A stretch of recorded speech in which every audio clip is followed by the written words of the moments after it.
29 मार्च 2025 को ऐसा क्या हुआ गुजरात में जिसने सबको हैरान कर दिया। इस घटना को अंजाम देने के बाद कैसे मारने वाले शख्स ने लड़की के कपड़े पहनकर अपनी पहचान छुपाने की कोशिश की और कैसे रिश्तों में एक बार फिर से धोखा सबको एक सबक देकर चला गया। ऐसी कई बातें जानने और समझने वाले हैं आज की इस वीडियो में आप।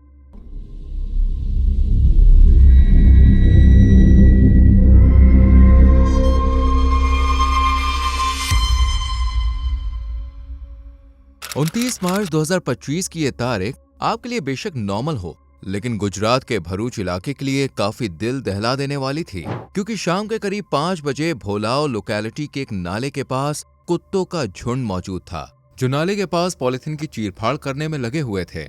जैसे ही कुत्तों ने पॉलिथीन की छीना झपटी की, वैसे ही पॉलिथीन से कुछ ऐसा बाहर आया जिसने चलते राहगीर को हैरान कर दिया। पॉलिथीन से एक इंसानी सर बाहर निकला था। इस चेहरे की पहचान करना नामुमकिन था, क्योंकि चेहरा पूरी तरह से बिगड़ चुका था। ये रूह कपा देने वाला नजारा देख नाले के पास लोगों की भीड़ जमा होने लगी और इस रहस्यमय मौत के बारे में पुलिस को खबर दी गई। मौके की गंभीरता को देखते हुए पुलिस भी तुरंत क्राइम सीन पर आ गई और इस अनजान सर को अपने कब्जे में ले लिया। लेकिन ये शख्स कौन था? इस गुत्थी को सुलझाने के लिए फौरन सर को पोस्टमार्टम के लिए भेज दिया गया और आगे की कार्रवाई शुरू हो गई। पुलिस को उम्मीद थी कि इस विक्टिम के बाकी बॉडी पार्ट्स भी इसी नाले में होंगे। ह्यूमन एंड टेक्निकल सर्विलांस की मदद से नाले की खोज की और 30 मार्च को नाले के करीब 1.5 किलोमीटर के एरिया को अच्छे से खंगाला गया। पुलिस की मेहनत जल्द ही रंग ले आई और सर बरामद होने वाली जगह से महज 200 मीटर की दूरी पर एक हाथ भी मिला और पॉलिथीन में पैक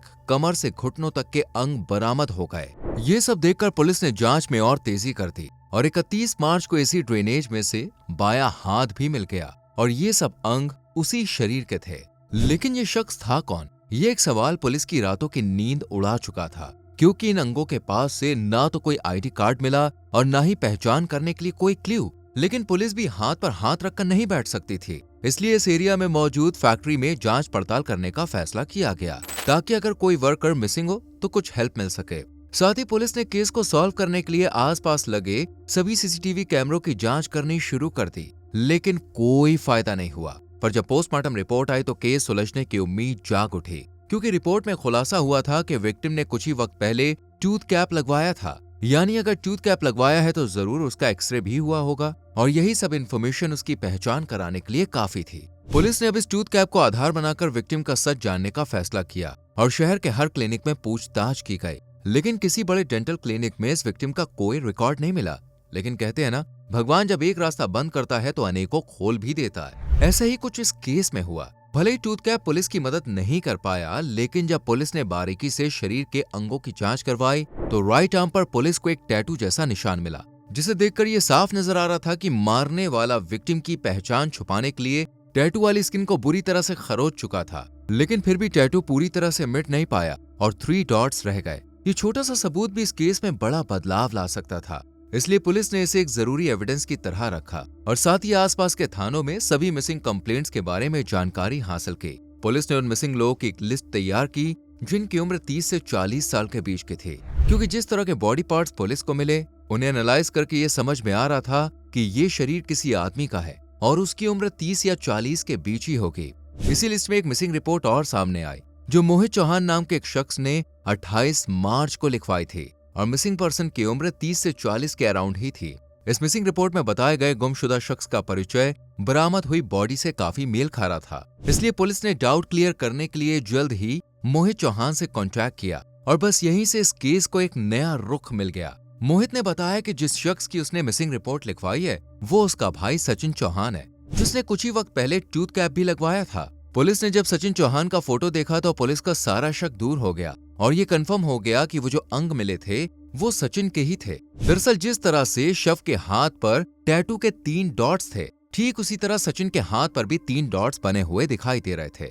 अब पुलिस ने मोहित को शव दिखाया तो मोहित के पैरों तले जमीन खिसक गई, क्योंकि ये उसी के भाई का शव था।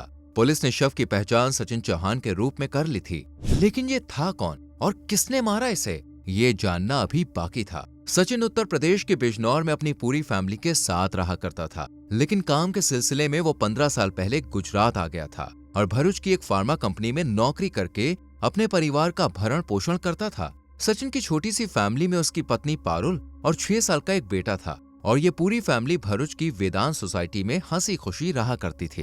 पुलिस जानना चाहती थी कि आखिर इस खुशहाल फैमिली में तबाही कैसे आई, इसलिए पुलिस ने सचिन की पत्नी पारुल से बात करने की कोशिश की, लेकिन जब घर पहुंची तो दरवाजे पर ताला लटका हुआ देखा। ये देखकर पुलिस को काफी हैरानी और शक हुआ, इसलिए पुलिस ने आसपास के लोगों से पारुल के बारे में पूछताछ की और पता चला कि पारुल अपने मायके बिजनौर में काफी दिनों से रह रही है। लेकिन क्यों पारुल को सचिन की फिक्र नहीं हुई? ये सब सवाल पुलिस के दिमाग में शक पैदा कर रहे थे। इस शक को सिर्फ पारुल ही दूर कर सकती थी, इसलिए पुलिस बिना देर किए बिजनौर के चांदपुर गांव में पहुंच जाती है और पारुल से मुलाकात करती है। और जब पारुल से सचिन के बारे में पूछा जाता है तो उसने बताया कि शायद सचिन बेंगलोर किसी काम के सिलसिले में गए हैं। पारुल को सचिन की मौत का कोई आइडिया ही नहीं था। ये बात पुलिस के लिए काफी ऑकवर्ड थी। पुलिस को लग रहा था कि शायद पारुल क्राइम को छिपाने के लिए सच ना जानने की एक्टिंग कर रही है, इसलिए पुलिस ने मोहित से पारुल के बारे में जानकारी ली और मोहित ने बताया कि पारुल और सचिन दोनों अपने बेटे के साथ 7 मार्च को बिजनौर आए थे और यहाँ पर एक शादी में शामिल हुए थे। शादी पूरी होने के बाद काम की वजह से सचिन भरूच रवाना हो गया, जबकि पारुल अपने बेटे को लेकर बिजनौर में बसे अपने मायके में पहुंच गई। सचिन ने पारुल को वापस भरूच बुलाने के लिए ट्रेन के टिकट्स भी कंफर्म कर लिए थे, लेकिन उन्हें भेज नहीं सका और 25 मार्च से कहीं गायब हो गया। परिवार वालों ने सचिन से कांटेक्ट करने की कोशिश की, लेकिन सचिन ने ना तो कॉल का जवाब दिया और ना ही मैसेजेस का, और फिर कुछ समय के बाद फोन स्विच ऑफ हो गया और हर तरह से सचिन से कांटेक्ट करने का रास्ता बंद हो गया। लेकिन फोन स्विच ऑफ होने से पहले सचिन की तरफ से मोहित को एक मैसेज किया गया था, जिसमें सचिन ने लिखा था कि मैं किसी और औरत को प्यार करता हूँ, इसलिए अब मैं पारुल का डिवोर्स देना चाहता हूँ। साथ ही सचिन ने यह भी लिखा कि मेरे दोस्त ने मुझसे पैसे लिए थे, लेकिन वापस न देने की वजह से मेरा उसके साथ झगड़ा हो गया और गुस्से में मैंने उसकी जान ले ली। मोहित को यकीन नहीं हो रहा था कि उसका भाई किसी को कैसे मार सकता है। सच का पता लगाने के लिए मोहित ने भरूच की टिकट बुक कराई और सचिन से मिलने के लिए भरूच पहुंच गया। मोहित को सचिन की तो कोई खैर खबर नहीं मिली, लेकिन हाँ, इस बीच मोहित की मुलाकात सचिन के पुराने दोस्त शैलेंद्र से हो गई, जो बिजनौर से ताल्लुक रखता था और काम के सिलसिले में भरूच चला गया था। सचिन और शैलेंद्र की दोस्ती काफी साल पुरानी थी। जब मोहित ने शैलेंद्र को सचिन की गुमशुदगी के बारे में बताया तो शैलेंद्र भी दंग रह गया और उसने सचिन की मिसिंग रिपोर्ट लिखवाने का फैसला किया और मोहित के साथ पुलिस स्टेशन पहुंच गया। न सिर्फ शैलेंद्र ने मिसिंग रिपोर्ट लिखवाई, बल्कि मोहित के साथ मिलकर सचिन को कई जगह पर तलाश भी किया। मोहित ने जब पुलिस को शैलेंद्र के बारे में बताया तो पुलिस ने खुद शैलेंद्र से बात करने का फैसला किया, क्योंकि दोनों बीते 12 सालों से एक साथ भरूच में रह रहे थे। पुलिस ने शैलेंद्र को कॉल किया पर कांटेक्ट नहीं हो पाया, क्योंकि फोन स्विच ऑफ करके रखा गया था और शैलेंद्र ने सचिन के गायब होने के बाद किसी घरवाले से कांटेक्ट भी नहीं किया था। ये बात पुलिस को काफी अजीब लग रही थी, इसलिए पुलिस ने शैलेंद्र को ढूंढने के लिए उसके नंबर को ट्रैक करना स्टार्ट कर दिया और शैलेंद्र की कॉल डिटेल्स के साथ सचिन की भी कॉल डिटेल्स निकलवाई, जिसमें पुलिस को एक अजीब चीज दिखाई थी। दरअसल सचिन का फोन स्विच ऑफ होने से पहले शैलेंद्र ने किसी से भी कॉल पर बात नहीं की थी, बल्कि मैसेज के जरिए अपने परिवार वालों से कांटेक्ट किया था। और अक्सर देखा गया है कि कातिल खुद को बचाने के लिए फोन पर बात करने से बेहतर मैसेज करना पसंद करता है, क्योंकि कॉलिंग करना थोड़ा रिस्की हो जाता है। यही पैटर्न शैलेंद्र ने भी फॉलो किया था, इसलिए अब पुलिस का शक शैलेंद्र पर बढ़ने लगा और शैलेंद्र को ढूंढना शुरू कर दिया गया। 2 अप्रैल 2025 को आखिरकार पुलिस की मेहनत रंग लाई और शैलेंद्र को बिजनौर के जोगीपुर के पास से अरेस्ट कर लिया गया। शुरुआत में हर मुजरिम की तरह शैलेंद्र ने भी पुलिस को घुमाने, झूठ को ताकत बनाने की कोशिश की, लेकिन जब पुलिस ने अपना सख्त चेहरा दिखाया तो शैलेंद्र भी टूट गया और इसने एक एक करके सारा सच उगलना शुरू कर दिया। शैलेंद्र ने यह भी कबूल कर लिया कि सचिन की जान लेने वाला कोई और नहीं बल्कि वो ही था। ये वही शैलेंद्र है जो 12 साल पहले सचिन के साथ अच्छी जॉब की तलाश में गुजरात आया था। दोनों ने ही साइंस से ग्रेजुएशन की थी, इसलिए गुजरात के दहेज इलाके में दोनों को अलग अलग फार्मा कंपनी में अच्छी सैलरी की नौकरी मिल जाती है। करियर सेट करने के बाद 2020 में सचिन ने पारुल से शादी कर ली और उसके बाद खुद भरूच में, जबकि पत्नी बिजनौर में रहने लगी। इधर शैलेंद्र भी अपनी पत्नी के साथ भरूच की हरिधाम सोसाइटी में हंसी खुशी जिंदगी गुजारने लगा। ये फ्लैट काफी बड़ा था और खर्चे भी ज्यादा थे, इसलिए शैलेंद्र ने किराएदार रखने का फैसला कर लिया और ये किराएदार बना सचिन, जो अकेला ही शैलेंद्र के इस फ्लैट में आकर रहने लगा। क्योंकि अकेले सचिन पर भी जिम्मेदारियों का बोझ था,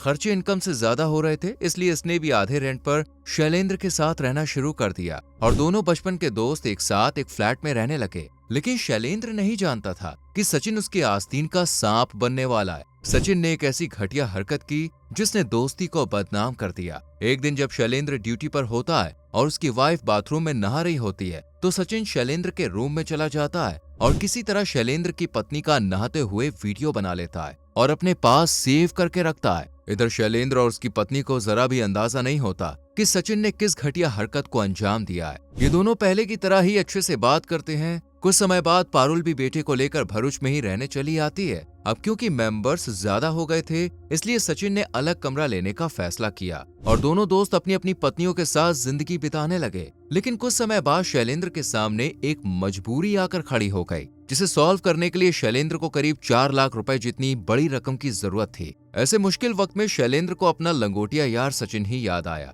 शैलेंद्र की मजबूरी को समझते हुए सचिन ने इसकी मदद करने का फैसला किया और एक कंपनी से 4 लाख रुपए लोन पर उठा लिए। शैलेंद्र ने भी इस लोन की किस्तें टाइम टू टाइम सचिन को भेजी। शुरुआत में तो सब कुछ ठीक ठाक रहा, लेकिन फिर कुछ महीनों के बाद शैलेंद्र ने इंस्टॉलमेंट देने में देर कर दी और ये बात सचिन को बिल्कुल पसंद नहीं आई। इसलिए सचिन ने शैलेंद्र को खूब खरी खोटी सुनाई, जिस वजह से शैलेंद्र भी अलर्ट हो गया और इसने फिर से टाइम से किस्तें देनी शुरू कर दी। लेकिन कुछ महीनों बाद दोबारा एक EMI भरने में शैलेंद्र को देर हो गई। इस बार भी सचिन ने शैलेंद्र को खूब सुनाई। सचिन का ये बर्ताव अब शैलेंद्र के सर से ऊपर जा चुका था, इसलिए दोनों दोस्तों में जमकर बहस हुई और फिर ये मामला ब्लैकमेलिंग तक पहुंच गया। सचिन ने शैलेंद्र को वही वीडियो दिखा दी जो इसने शैलेंद्र की पत्नी की नहाते टाइम बनाई थी। अपनी इज्जत को यूं नीलाम होता देख शैलेंद्र का माथा ठनक गया। लेकिन ये बात तब और ज्यादा बिगड़ गई जब सचिन ने इस वीडियो को सोशल मीडिया पर शेयर करने की धमकी दी और पैसों की डिमांड कर दी। ये सब सुनने के बाद तो शैलेंद्र के पैरों तले जमीन ही खिसक गई।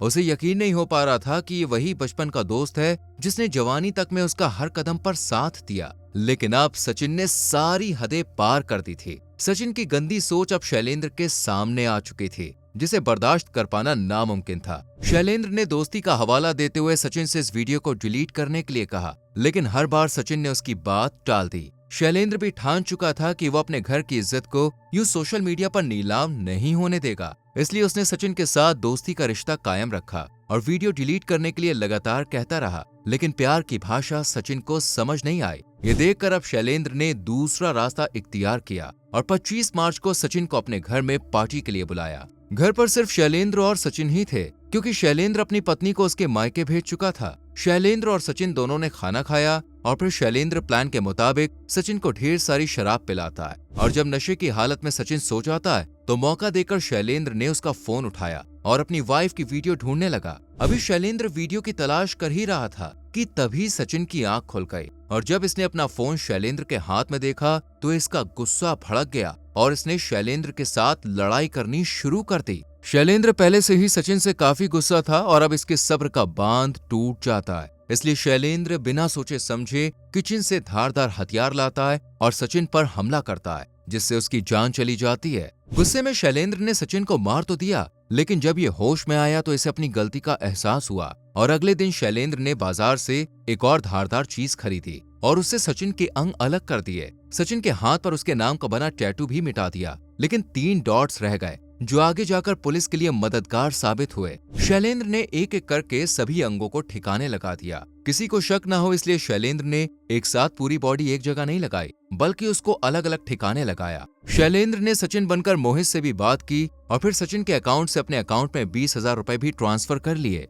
शैलेंद्र ने सचिन के अंगों को उन्हीं जगह फेंका जहां लोगों का आना जाना ना के बराबर था और सीसीटीवी कैमरों से बचने के लिए शैलेंद्र ने लेडीज नाइटी पहनी और अपना मुंह भी कवर किया और फिर कैमरों से बचकर सचिन को पूरी तरह से ठिकाने लगा दिया। लेकिन आखिरकार शैलेंद्र का सच सबके सामने आ गया और शैलेंद्र अब पुलिस की हिरासत में है। वैसे आपको क्या लगता है, शैलेंद्र ने सचिन के साथ जो किया वो ठीक किया या इसका कोई और रास्ता निकल सकता था? क्या सचिन जैसी गंदी सोच के इंसान को इसी तरह की सजा मिलनी चाहिए या फिर कुछ और? अपनी राय कमेंट सेक्शन में जरूर दें। वीडियो को लाइक और शेयर करके हमारे चैनल द केस फाइल को सब्सक्राइब करें, जिससे आने वाली वीडियोस आपसे मिस ना हो। मिलते हैं अगली वीडियो में। Till then bye bye, take care.